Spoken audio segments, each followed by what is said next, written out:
आज संभाजी ब्रिगेडच्या वतीने जो विजापूर रोडमध्ये आंतरराष्ट्रीय जलतरण तलाव आहे, सुमारे 4 कोटी रुपये खर्च करून हा आंतरराष्ट्रीय तलाव बांधण्यात आला।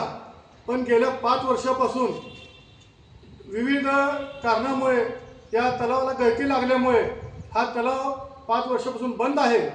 त्यामुळे खोडगी रोड, जोया सोलापूर व विजापूर रोड येथील नागरिकांना व जलतरणपटू यांना सराव करता येत नाही।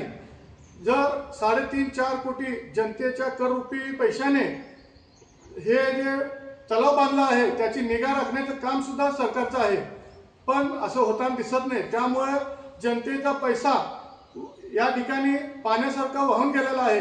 त्यामुळे संभाजी ब्रिगेडच्या वतीने आज या जलतरण तलावामध्ये रिकाम्या स्विमिंग टँकमध्ये पोहून आम्ही शासनाचं लक्ष या ठिकाणी वेधून घेतलं आहे।